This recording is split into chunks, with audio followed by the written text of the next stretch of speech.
It's time to start your life the way it is meant to be. There's only one time when it will be too late, and you don't want to wait for that. This is Now or Never. The choice is yours. Your host is Karen Wright. Today, you're about to meet some amazing people. The stories are not always happy ones, but they define a healing process. Listen with an open mind and an open heart. Now, here is Karen Wright. Welcome, listeners. You have tuned in to Now or Never. The choice is yours. And I appreciate you taking the choice and being with us now in the present.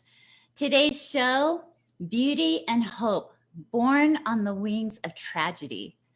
There are times when our hopeful expectations come crashing down around us, and our new world comes to us through hardship and tragedy instead of joy and ease. Today's guests are Jeff Olsen and Jose Harnandez. Both of them have had near-death experiences. The agonizing road of recovery and the long process of healing from their tragic circumstances has created something unexpected and beautiful in both of them. Listeners, I want to introduce to you Jeff. How are you today? I'm doing well, Karen. Thank you for having me. Thank you for being here. Jose, how are you doing? Doing great, and thank you for having me. I think it's just one of those beautiful moments in life when we get to share. And sharing, this is what this whole program is about. Sharing, being authentic, being raw, letting our listeners understand who we are as individuals. And each of us have had our own experiences in life. Listeners, as we begin each show, you know what I like to do. It's time to ground ourselves and taking the deep breath. So I invite my guests to join with me, closing your eyes and taking a deep breath in and blow out. Another deep breath in and blow out. And now bring your hands up around your shoulders, giving yourself a big hug. Breathing in and exhaling. I invite you to repeat, I am worthy of my love 3 times. I am worthy of my love. I am worthy of my love. I am worthy of my love. Take a deep breath in and exhale. Now tapping 3 times on your chest. Accept, accept, accept. Accept, accept, accept. Another deep breath in and exhale. Listeners, I invite you to lean in with our guests today. We have 2 tremendously inspirational men with us today. And as we move forward in the program, I always enjoy doing my affirmations because that gives us something to think about for the rest of the week that we can read, put on our mirrors, put on sticky notes. And today, as I was shuffling through my deck of cards, I had 2 of them pop out. And before the show, I was telling Jose and Jeff that I have never had 2 cards pop out in a show. And always leaning in with my heart, going with what the universe, a higher power, God has to do. This is what we're doing today. So listeners, you get 2 affirmations, 2 treats. So here we go. The first one says, I am a miracle. I am a miracle. I am a miracle. So Jeff, when I read that, what was the first thing that came to your mind? I am a miracle. Wow. You know, we're all a miracle, but personally, I am a miracle. Not because of the near-death experience or the survival of all that. I mean, gosh, each and every person is a miracle because they've come into this big white universe, you know, this vastness in their own unique, beautiful way, carrying a tone or a vibration that only they can carry. And when we see that in each other, it's a miracle. The beautiful thing for me, however, with that card, and thank you, Karen, is the trick is seeing it in yourself. to look in the mirror and say, wow, I am my contribution to this big, wide universe, and I can be the best contribution I know how to be. I appreciate those words. Jose, what was the first thing that came to you? Wow, that was beautiful, Jeff. But yeah, I mean, I think about this a lot. I think it's really important that we understand how important we really are. Mm-hmm. You know, I look at it and sometimes I wonder what it took creation to make this place, whatever billions of years that was, so that we could be here. It made this paradise for us. It made us, and then it just gave it all to us. And yeah, I think of Mother Earth and things like that, and how much she gives. Mm-hmm.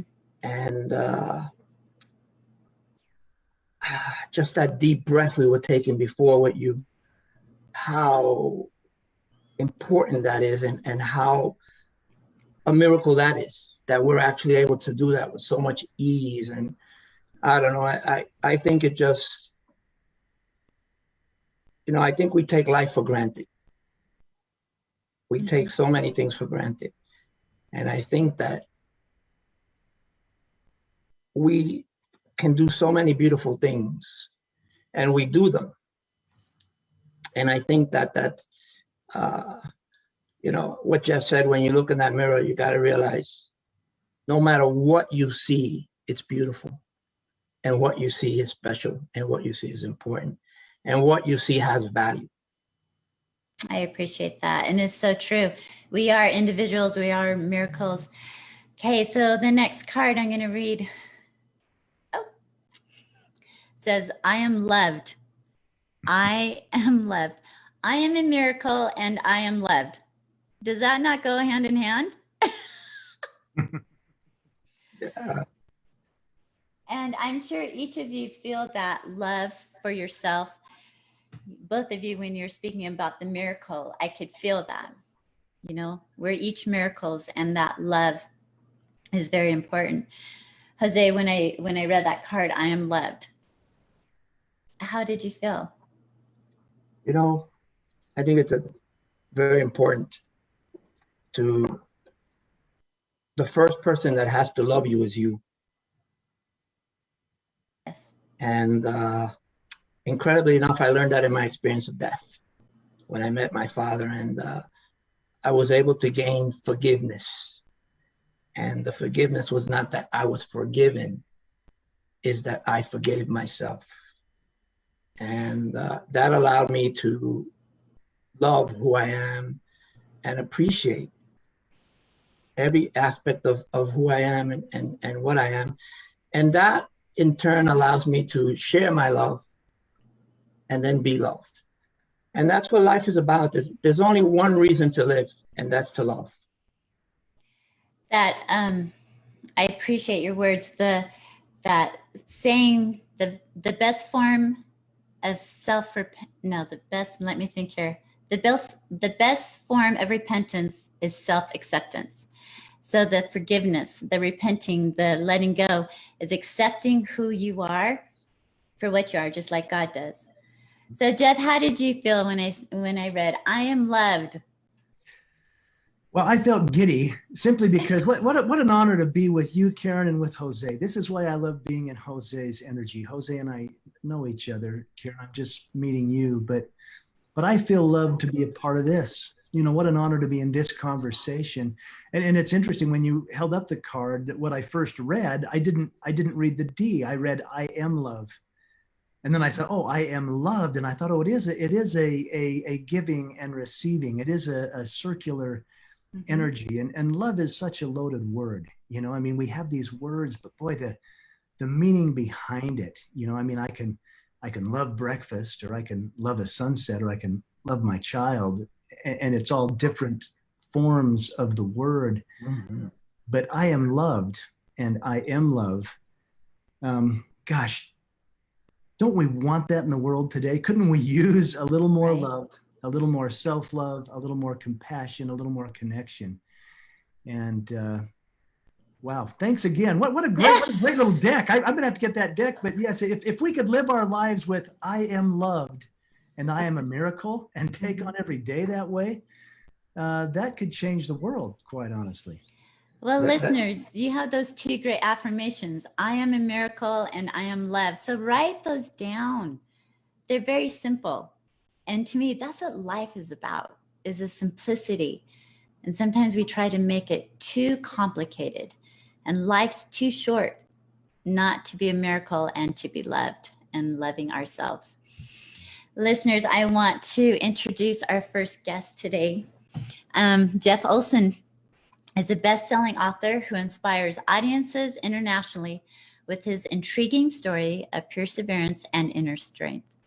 After a horrific automobile accident took the lives of his wife and youngest son, also inflicting multiple life-threatening injuries to Jeff, including the amputation of his left leg, he found the courage to survive over 18 surgeries and eventually heal both physically and emotionally.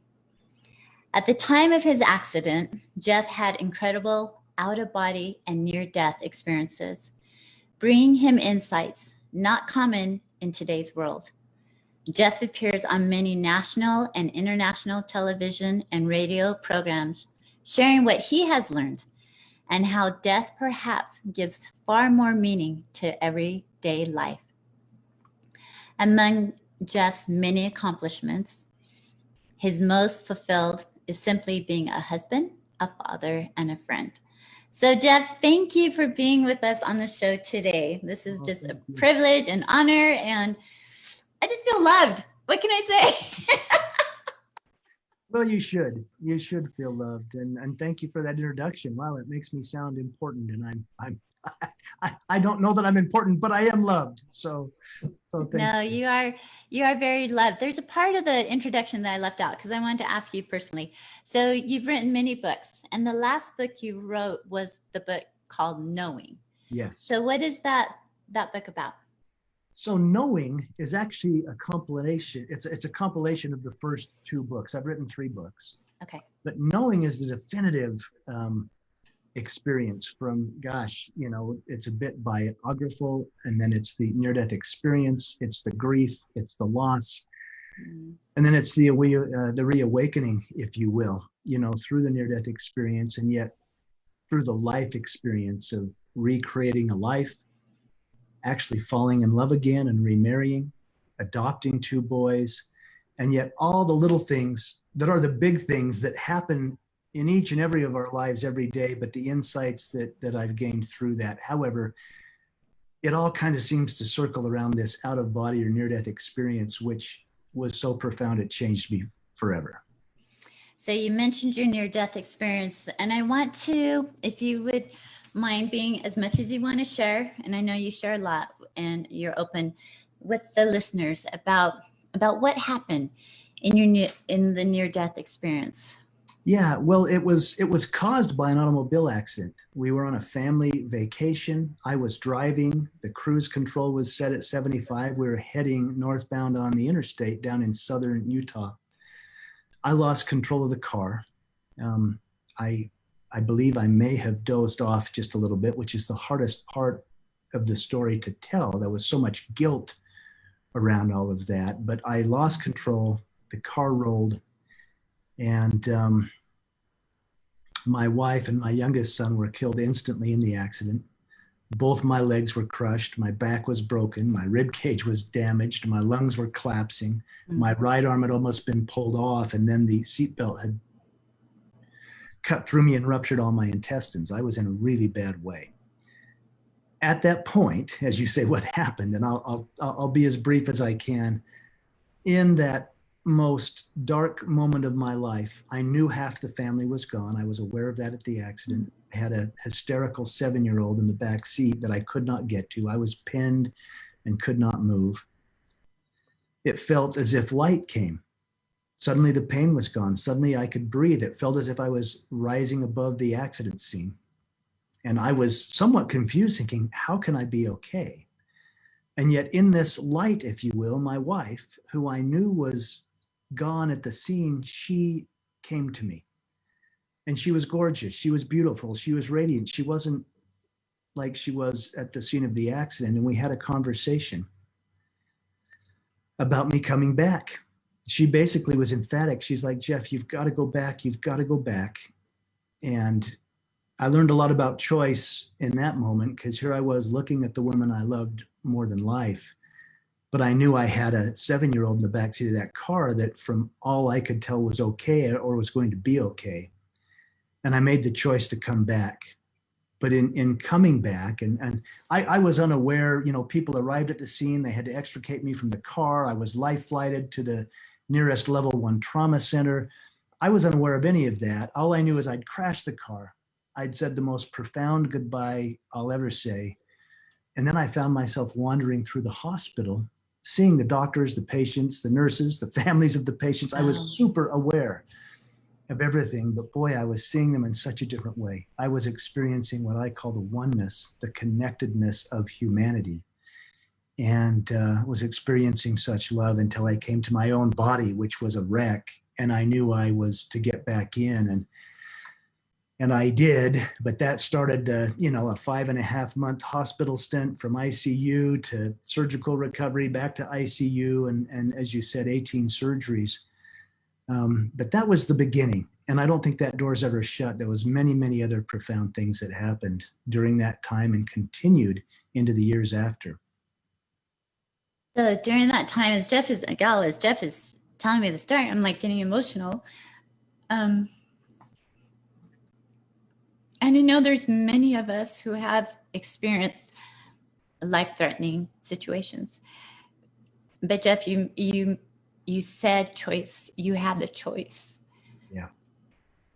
And your choice that you made to me was very courageous. And I appreciate that. Whoosh, listeners, hello. I didn't mean to do that, Karen. I must point out, it's been 24 years. I couldn't even speak of this for a decade. I would just cry. I couldn't even say their names. It was not, this isn't regular over, No, I know. conversation. Yes. I've managed to come to a point where I can tell the story and remain composed, but I must say there was so much love. When I talk about this connection, when I talk about Tamara saying, you got to go back. I mean, I'll get emotional now. Wow. And yet choice is everything. I've come to the conclusion there's one cosmic rule, and that's we have free will. We get to choose. And the universe supports our choices. And there's been times I've thought, gosh, should have I just stayed? Should have I just stayed and said, no, dear, I'm not going to go anywhere. I'm staying with you. Mm-hmm. But it was her love for our child, for her saying, we can't leave that little boy orphaned. You've got to go back. Yes. And I love that, Jeff. Listeners, we'll be right back with Jeff Olsen and Jose Hernandez. Stay tuned. Okay, excellent job. All clear. Back in a couple minutes. Okay, thank you. Whew, sorry about that. I'm like, I know your story, and I know it's been so long, and I'm the same way. Like when I talk about my oldest daughter at 18 passed away suddenly, and I can talk about it, but I know the empathy that others feel who have experienced things, and that's what it is that empathy that you've gone through. Yeah. And well, the compassion. You're a sweetheart. You're going to bring me to tears, and I love it. I love that you feel. I love that you feel in such a way that the tears flow. That's beautiful. Thank you. It's okay to feel. Yeah, it is okay. You know what? And I'm learning because I was taught throughout my marriage not to really feel, like you hide your emotions. And after my daughter passed away, you just go into survival mode because I had 3 little ones. And it's been a journey since my divorce 7 years ago, and moving forward and allowing myself to feel. I tell myself every day, Karen, it's okay to feel. It's okay to feel. You need to feel. Because I mean, I do Reiki. I'm a Reiki master, and I feel people's energy. I feel it inside my body. And so I know I'm a feeler. I know I am. Yeah. It's I'm a just beautiful letting it thing. happen. Well, I think our feelings are. I was raised by a single father. He was a soldier and a cowboy, and you didn't show emotions, and you didn't. Mhm. And yet, feelings are. That's how spirit speaks. That's how that Yeah. I cry now at the drop of the hat. It's silly. I'll cry at a television commercial. It's crazy. But It is. Yeah. It is That's true. crazy. That's true. Men, So men in particular, we're trained to be emotionless yeah, and to pretend we don't feel, to disguise everything. And I think that near death really changes that. Yeah. It puts you in touch with your feminine side, or however you want to look at it. And I think it's a beautiful thing to be able to feel. I couldn't before. And, All right, sorry to interrupt here, but we are coming back. oh, okay, thank you.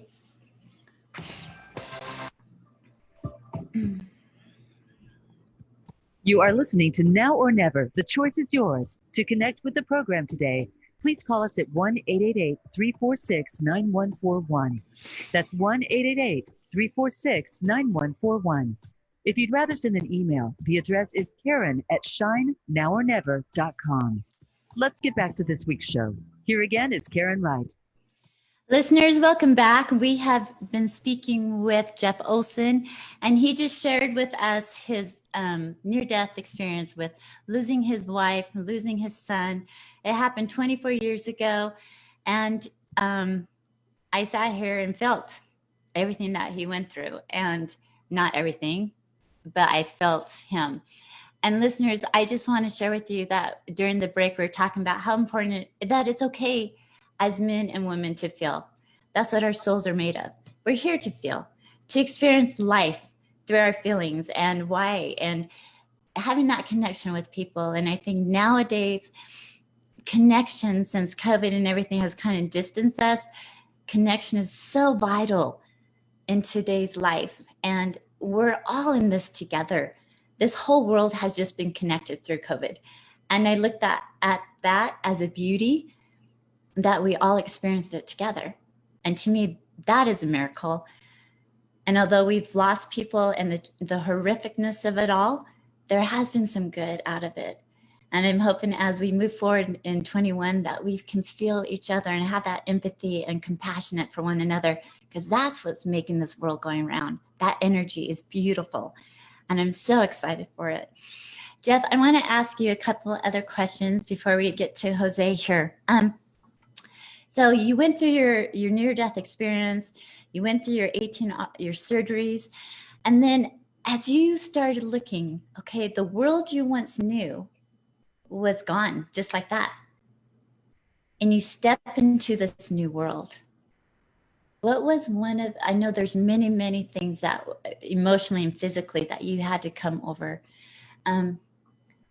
If you could share, like one of the greatest accomplishments that you were able to achieve or succeed, either emotionally or physical, what would that have been? And I know there's probably thousands of them, and I know I'm kind of putting you on the spot because this wasn't part of it, but I'm just kind of leaning in here with how I feel right now.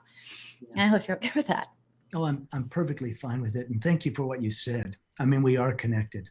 This whole COVID thing has taught us how much we rely on each other, and our experiences are vastly different, but our emotions are universal.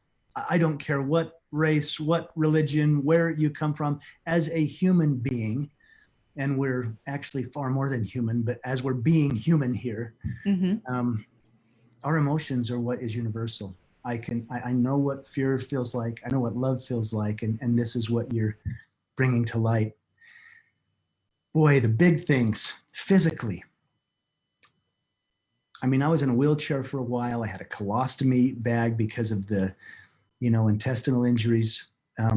So all transparency, going to the bathroom for real, that's a big deal. I love that.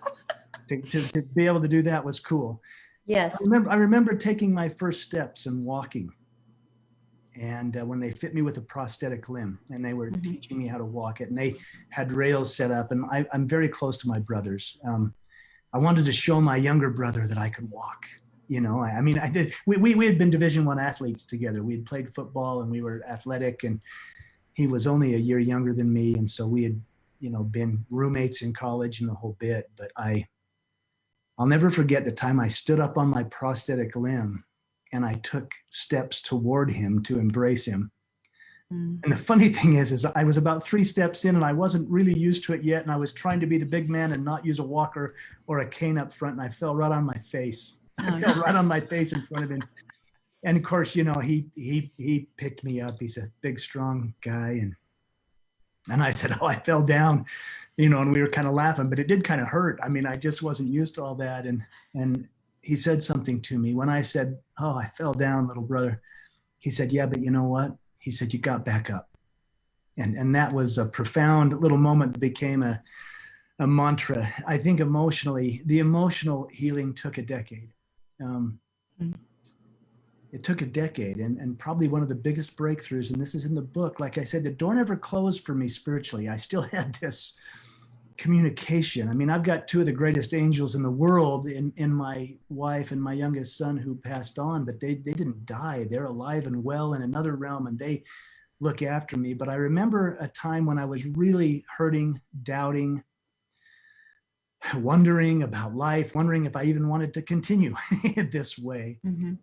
And I had a profound experience where I encountered myself as a 3-year-old child when my mother and father were divorcing. And it was a really bizarre, almost out-of-body experience, but I held myself as that beautiful, perfect little child, kind of like the little one that I had passed in the accident. And I realized, wow, you know what? All these things that happen, they just are things that happened. In the end, I am divine. I'm perfect. I am a miracle. I am loved. And that was the emotional breakthrough to finally forgive myself of the accident and anything that had gone on, with the ability to move forward and take another step emotionally, realizing, yep, I'm going to fall down, but let's brush ourselves off every time and get back up. And that's that word again, choice. The choice was yours to get back up. And you understand you're not alone. You knew that. You felt their strength and their power. And I love what you said is that they're in a different realm. And I believe that our spirits continue to live and grow. And we have so much support on the other side that sometimes you look at life going, there's no way I could have done this by myself.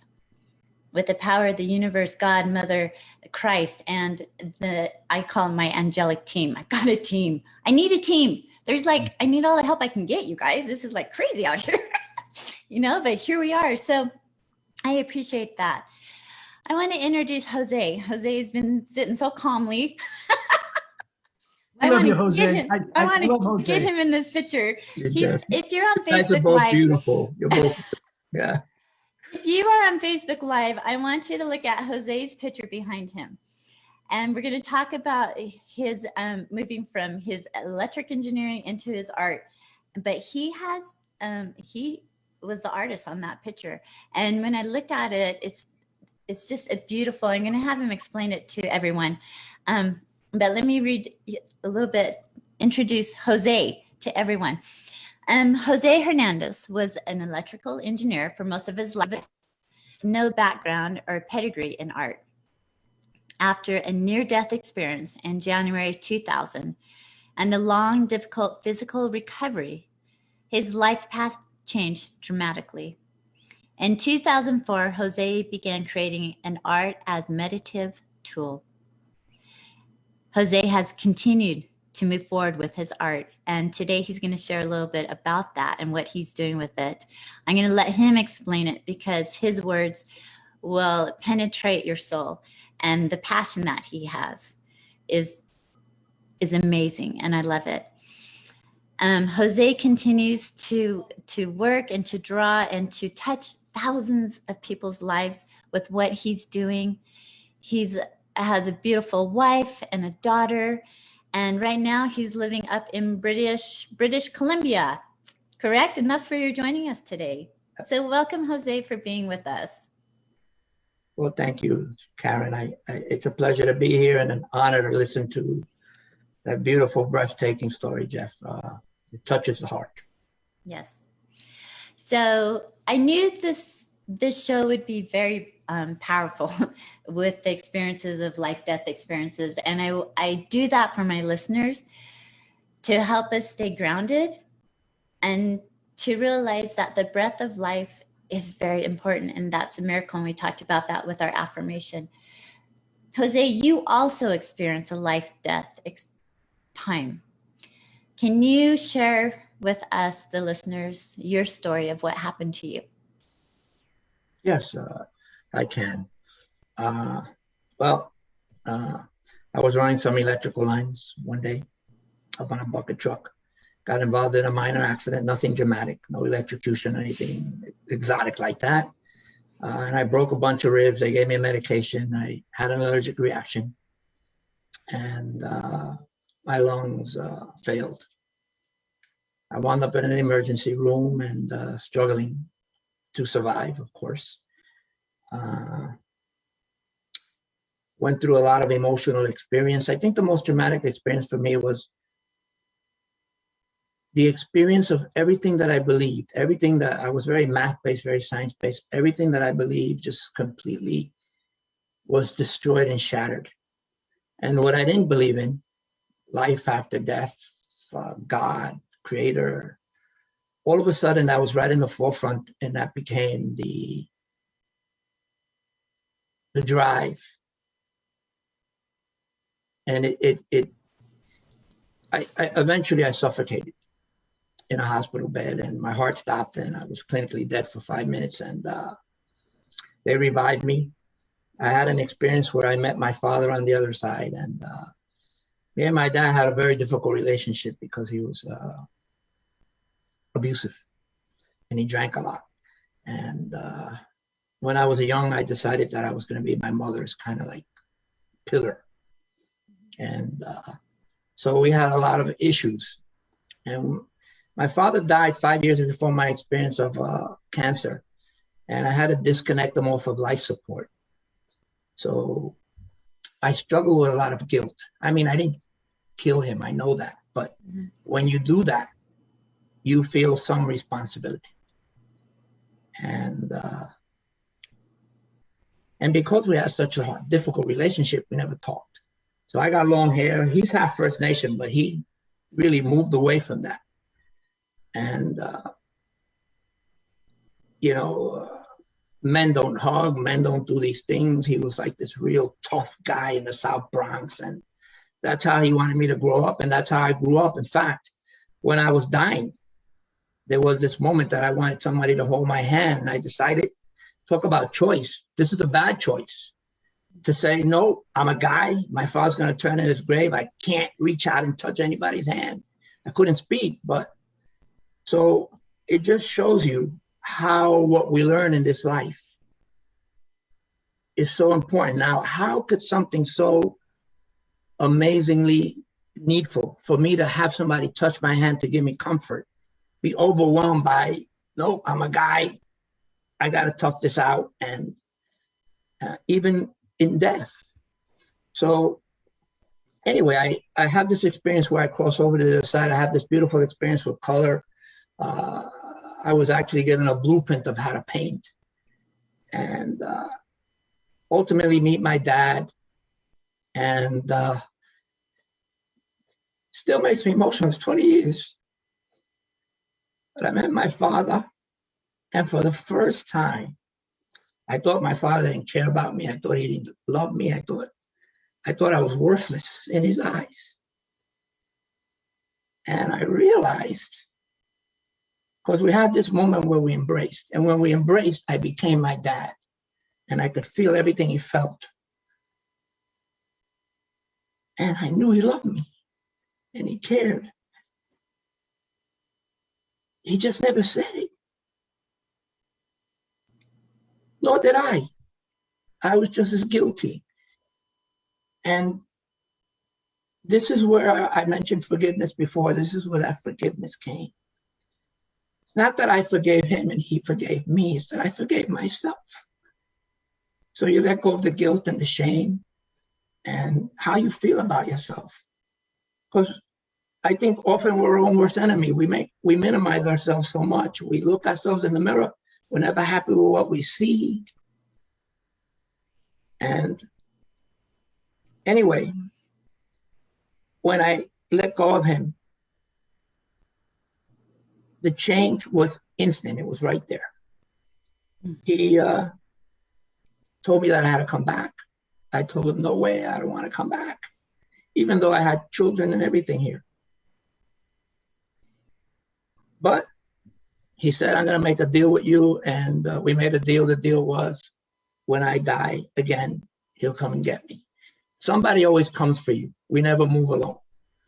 And so I said, wow, that sounds like a great deal. I came back, wound up in hospital for 3 months, intubated for 6 weeks, and prognosis that I would live for 1.5 years after I left the hospital.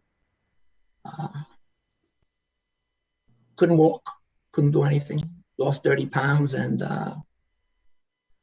you start life over. But that forgiveness, that willingness to say, you know what? I am special. I am loved, and I am a miracle. Like those 2 affirmations were the driving factors. They are what motivates you and keeps you going. And then all the love that you have here that we never seem to even pay attention to half of the time. You know, my grandkids, my kids, the people that love me, so many people. And we just even take them for granted. It's almost like we expect that. Yes. And then the idea is, what do I give back now? And that's how we came back. That's when I came back. It was, what do I give back? And that's where the art came from, and everything else came from there. It's just about wanting to give back. I appreciate that. And your story is so powerful. And I love the fact that you became aware of what you needed to do to be able to forgive yourself, to be able to move forward, to let go of that guilt and fear. Listeners, as we move into break, I want you to think about being able to forgive yourselves, remembering that you are a miracle and that you are loved. And we'll be right back to speak more with Jose and Jeff after this break. All right, good segment. All clear. Back in about 2. Okay, thanks. That was beautiful, Jeff. Oh, Jose, sorry. Well, Jose, I know your story, but when you tell it, I feel it, brother. I feel it. You know, Jeff, it's crazy because it's 20 years. Yeah. And it's people like think, they think you get emotional. They think you get emotional because you're sad. You get emotional because you go right back to that place. Yeah. And you feel what you feel, that love, that peace, that acceptance, that we are something and we're a lot more. And it makes me feel so humble. Yeah, they're gratitude tears. Yeah. I love what, sorry, Jeff, when you said that when you and your father embraced, you felt that you were now one connected. And I've been reading, I don't know if you've ever listened to Conversations with God in the 3rd book, and he talks about how we're all one. All of us are one. God's in all of us, but we're one. And when you said that, when you hugged your father, you became one. I could just envision, and I felt it. And to me, that's what this life is about. We're not individuals. No. Exactly. You know, when you step into somebody's shoes, we say that often. We have no idea what a person has been through. How you walk their shoes. And we look at them and we judge them by the way they look or whatever. And that experience strips that away from you. Yeah. It strips it away from you. You don't need to judge anyone because you feel compassion for them because you have an understanding that they have gone through their own and they have struggled in their own way. And we need to honor that. Yeah. Yeah, you know, this fellow we call Jesus, who said, if you've done it unto the least of one of these, you've done it unto me. And that's what I experienced in the hospital. I realized I wasn't them and they were me. And therefore I am naked beggar on the street. I am the guy in prison. I am all of it, and all of it is me. And Jose, this is what I mean. Jose and I became friends. My experience, I eventually was able to embrace my son who had passed on the other side. Mm. And we became one in the same way. And then the divine, what I call God, came and embraced us. And I became that. Suddenly we became one, and I was seeing things, at such a higher perspective, and such an immense degree of love. That's why you get me, Jose. It's like he knows, he's been there, he's done that, he knows, and that's what's, and you know too, Karen. I mean, that's why you cry. It's like we all know, we all get it. You know, it's interesting because we're going back. Yep, oh, sorry.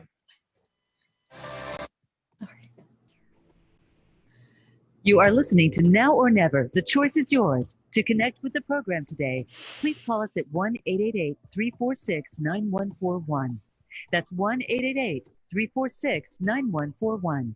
If you'd rather send an email, the address is Karen@shinenowornever.com. Let's get back to this week's show. Here again is Karen Wright. Welcome back, listeners. We've had the privilege of speaking with Jose Harnandez and Jeff Olsen. We just, before break, were talking to Jose, and he was sharing with us his near-death experience also, and his reunion with his father, and his oneness and his forgiveness that Jose made with his father, but also with himself, allowing himself to let go of the guilt, let go of the fear, let go of that anger that he had. And that is the true forgiveness, is you do forgiveness for yourself to heal you. And I appreciate you sharing that, Jose, with the listeners. I want to speak a little bit, Jose, about you went through this life experience, near-death experience, and you woke up and kind of changed your life to where something new kind of overtook your world.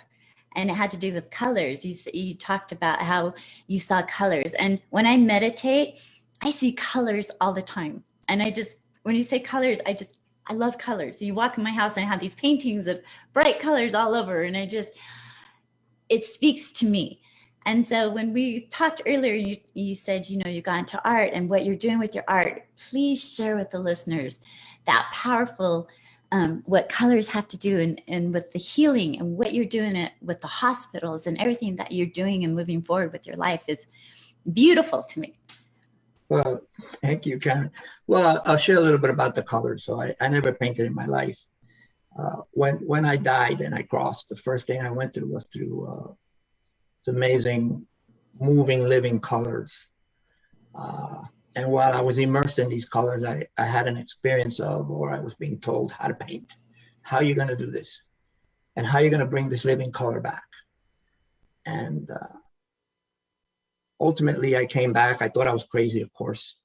But I started to paint about 2003, and the blueprint did work. And just to start, color to me is not color. Color to me is life. It's living. It's the sun warms me. I mean, all those colors are embedded in there. Color is who I am. We all have different colors. Color defines who we are. And then I started to look and paint, and in the painting, the first thing I had to do was create a black. I paint on a black canvas, so that represents the universe, creation. And in that blackness is everything that exists to create everything that we know and see. So the stars and everything at night. So I think of it that way. And then I paint in layers, and that painting has about 200 layers. And what that represents is me, personally, everybody on the universe, in the sense that we cover ourselves up with all these layers of blankets to hide ourselves or disguise ourselves or whatever. And it also speaks to all the layers of my ancestors, my ancestral tree and everything that came before me. So when I look in that painting, I'm looking at three-dimensional planes. So if you imagine 200 paintings, one on top of each other that are somewhat translucent, you're seeing through all of them. And it speaks to the total creation, where I actually came from, the beginning, and ultimately how I become one with everything. So every painting, no matter what it is, takes you back to the source.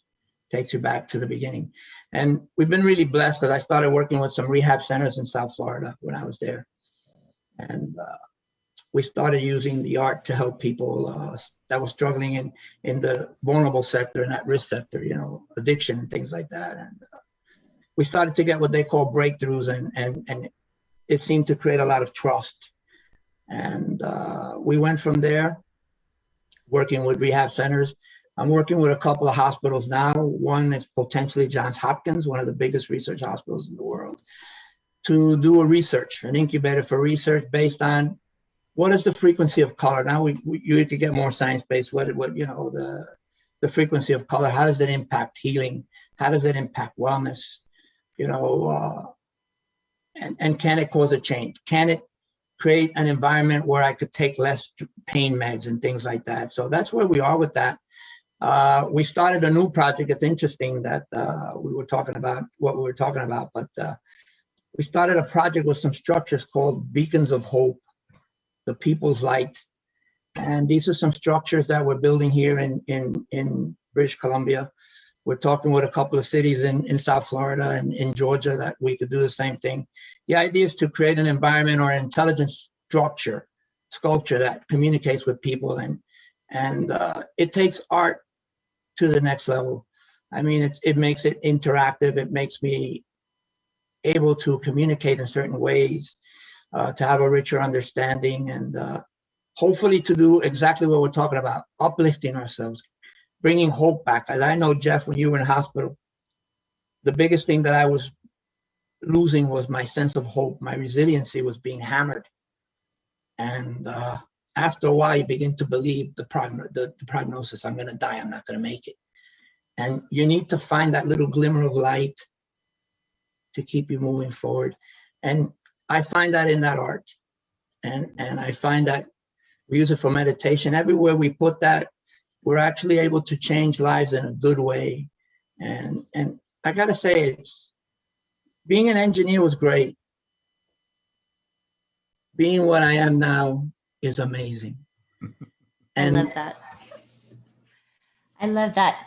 I love, Jose, how you had the passion and realizing that you can, you know, you brought your right and left brain together, and you're able, from being, you know, the mechanics, the number guy, the spreadsheet guy, and all of a sudden you're like outside the lines. You're just free. I'm a free bird. Like, I don't want to ever be caged again. I want to fly and soar. And you do that through your art, and you found that passion.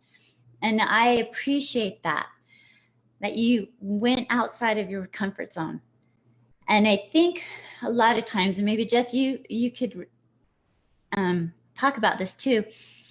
There's a lot of times when you go through, once you realize how precious life is, you look at things differently, and you walk through the world differently, and you see things. I mean, I appreciate the sunrise and the sunsets and nature so much. I find the simplicity and the beauty around me in nature. And that has been my saving grace with losing my daughter, my mom and dad, my brother, and my divorce. I mean, it's just been my connection to God. The universe is outside my window. Yeah. And it's so simple. And it's very God planned. It's so structured. It's glorious. Every day. It's glorious. I mean, the earth is our mother. This is another connection Jose and I have. I mean, I love indigenous spirituality, and I was taught this through some of my Lakota friends and Navajo friends, you know, every morning. And gosh, Jose knows this, I know this, you know this. We don't always get tomorrow. You know, you don't always get, you don't know what's going to happen tomorrow. But boy, every sunrise, and Karen, that's my pastime now. I watch the sunrise and I watch the sunset, but that sunrise, and there's so much symbolism. It's such a promise, you know, look, you can count on that. If life feels chaotic, I can count on the sun, and the sun shines its light on everyone without judgments, without comparisons, and everyone in that light thrives. And for me, it's like, wow, what can I do with this precious gift, this beautiful gift of today? You know, I grew up believing, well, life's a test and God would judge me. I grew up in a conservative Christian home, and yet going to the other side and having a peek into that and literally being held by God, which we didn't get a chance to go into today, but knowing that life was not a test, life is a gift.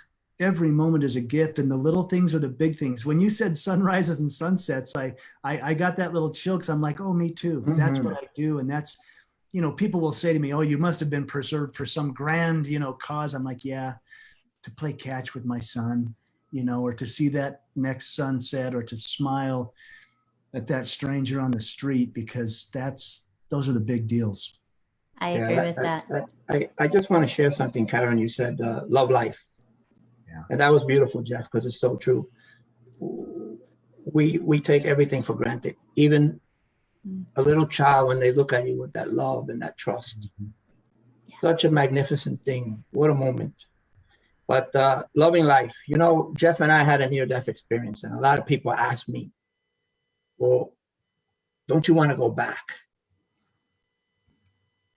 And I find that to be an interesting question, because I don't, my sense is, I know I will go back. I know I will have that again. This is the magic moment. This is it. Yep. This is what it's all about. Even that breath of air that we take thousands of times in a day, how magical, just to open our eyes and be able to see or feel warm, feel cold. Life is so precious, so amazing. And if we just fill it with a little love, it is so giving.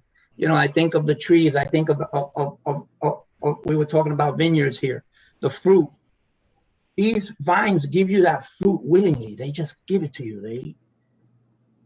It's for you, it's for us. Yes. And they don't ask for anything back. And that's the beauty of this whole place and this universe. And I appreciate you both being today on the show. And before we close, if you have contact information that you can share with the listeners, I would appreciate that. How they can get a hold of you, Jeff. Is there a website or something you can share with them? Sure. You can find me at envoypublishing.com. Envoy is ENVOY. It's actually French for messenger, but that's a good way to find me. And I'm on all social media. Find me on social media under my full name, which is Jeffrey, JEFFERYC Olsen, OLSEN. Thank you. And Jose, how can the listeners find you? Yeah, you can find me at JoseHernandezFineArt.com or InnerImmersion.com. And you can look me up on social media on Jose Hernandez Inner Immersion. Perfect. Jose Hernandez Inner Immersion. What a blessing. Thank you so much, both of you. What an honor. Remember, listeners, I am a miracle and I am loved. The breath is a gift of life. Choose now and live. Remember, this world is not for sissies. We're here to experience our own story as we walk our personal journeys. Have an amazing day, and thank you for choosing to be here now. Until next week, sending you all love and light. Thank you. All right. Awesome job today. All clear. Good show. Thank you. Nice job, you guys. Oh, thank you for having us. That's fantastic, Karen. That's a good show. I love the little cards. I love those. I draw a card for myself each morning. I have spirit animal cards, and this morning was fox. Jeff, you're like me, huh? I have spirit animal cards myself. Yeah, I do too. I do too. You know, what's interesting is that like 3 weeks ago, I'm getting ready to go do a shaman circle and as a seeker. So, you know, releasing the past generational things. And I woke up in the morning, went hiking. I had 2 coyotes talking to my dogs. I thought my dog was gone. And then I came home and I went inside, came back out, and there was a white turkey by himself, a wild white turkey. And I'm like going, this is going to be a great month. No, you look at what those. We did a shamanic ceremony Sunday up at Sundance, and It actually came from Central South America, the despacho gratitude ceremony to Mother Earth. And as we were doing the ceremony, and you wouldn't believe it, but you could ask everybody, there was 20 people there, five eagles came and started circling over the top of us as we were doing this. Yeah. And you can't make this stuff up. And yet if you tell people, they'd never believe it, but everything that was there was mesmerized, including me. I just thought, wow, I don't disbelieve anything, but there was one, then two, and then in the end, 5 eagles. Yeah, I got to tell you guys, I've been, the bald eagle is like the emblem of the U.S.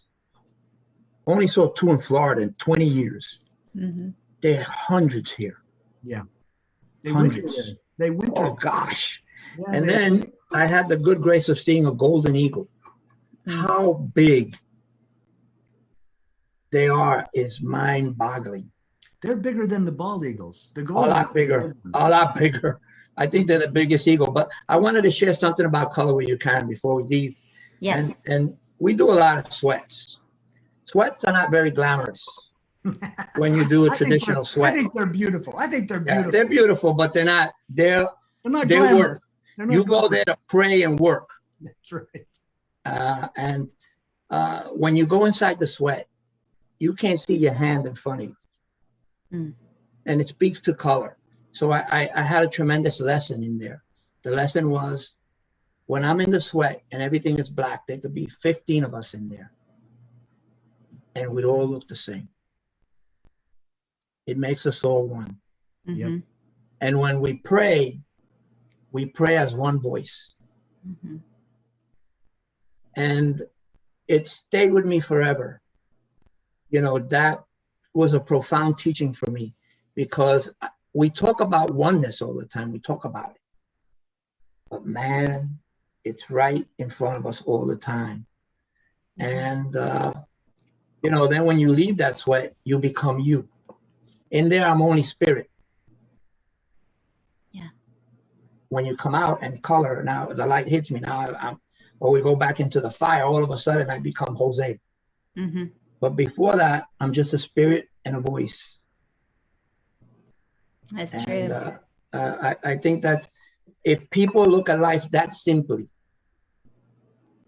and use those things to connect themselves, how do I feel so disconnected from everything. I want to end my life. Yeah. Right? Just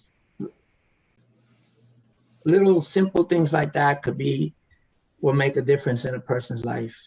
So I feel really blessed having an opportunity to share with both of you. It's really amazing. I don't know if you do any indigenous stuff, but if you could, Jeff is right near you. If you could. I know we need to hook up, because I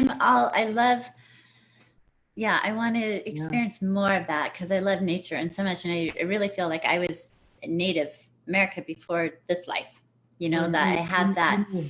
You may have been. Who knows what we did in past. I know, but I just feel there's a huge medicine wheel. There's a huge medicine wheel here that we've created right near Sundance. But in August, we're going to Afton, Wyoming, and Idaho. We're going to do a little retreat. We're working with a fellow named Darren Perry. He's the Northwestern chairman of the Shoshone Nation. Mm. And he's going to take us to all their sacred places and teach us a lot about the history. And anyway, you're welcome to come. Just reach out to me. You've got my. I will. I would love to. I would love to do that. You guys were talking about bald eagles today, and I had a bald eagle this morning on the way I had to go. I went hiking, then went to go get gas and came home, and there was a bald eagle. I was like, okay.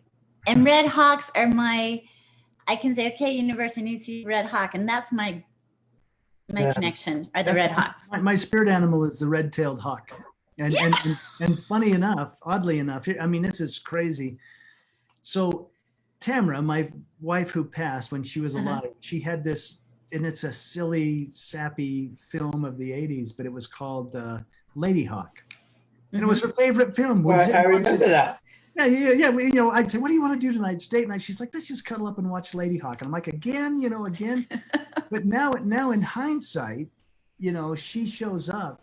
When a red-tailed hawk shows up, I know that's her message to me that Yeah. she's near and that something's happening, and it always does. But that's one of my main spirit animals. Love the red-tailed Yeah. hawk. So this is one of my eagle feathers. There you go. We're allowed to have them because I'm part First Nation. Yeah. Yep.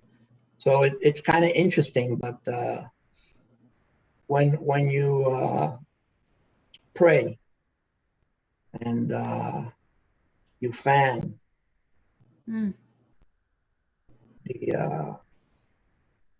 the incense. I don't know what you would call it. But, We call it sage. We use sage, yeah, white sage, cedar. we call it smudging. We call it smudging. That's That's what we call it. I smudge this morning. I smudge every day. I smudge this morning before the show, and then I'm like, whoo. When you use your eagle feather and you're going like that, but I have so many configurations of it. I wouldn't have found that if I didn't come up here. Mm. Yeah, you wouldn't have found that in New York. Well, you might have. I mean, everything's No.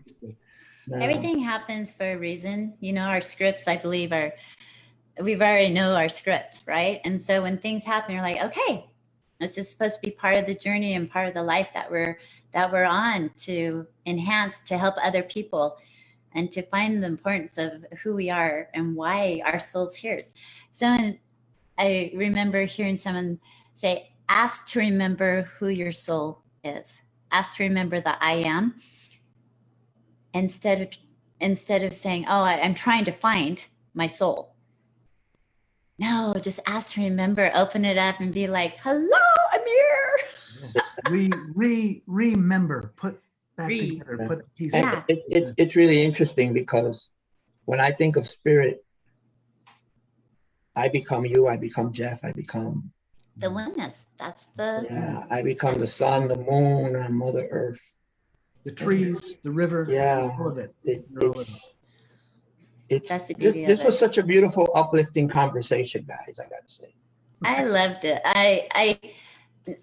It's such an honor, the people I continue to meet, and the doors keep opening. And I'm always open to have you both back on the show again sometime whenever you want. If you have other guests, I mean, I'm here just to share light and love. That's my whole message. Share light and love. This is why I'm here. I'm a Mataka. I'm from the world outside there. Exactly. That's the perfect reason. Jose, I love you, my brother. It's good to see you. I can't wait. When you come to Utah, now you have 2 reasons to stop in Utah again. Yeah, exactly. We'll do dinner together and do a wheel. Yeah, we do got to get together, Jeff. We got to finish kind of, hopefully what we're going to, we were thinking of doing a show called Salt and Pepper. Nice. Yep. Salt and pepper. So he's the salt, I'll be the pepper. Can I be like the spice? Can I be the sugar? Yeah, you can be the spice. The cayenne. You'll be cayenne. It's kind of crazy because we'd love to have a lady, feminine energy in the program. I'm there. Feminine energy. I would love to be. If that's part of what needs to happen, I will be there. There you go. Well, Creator knows what they're doing. God will guide. Yes. Yep. Everything's in divine order. It's all in divine order. Yep.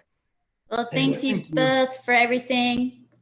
Share the link out to your platforms and just invite people to share the light and love that we experienced here today. And you both are terrific, powerful men. So thank you for being a part of my life. Thank you. Thank you, Karen. Reach out anytime. We'll see you soon, I hope. Likewise, you got my info. Reach out. I love to stay in touch. Sounds great. Jeff, we'll talk soon, brother. Be good. I will. Bye-bye now. Take care. Bye, Karen. Bye.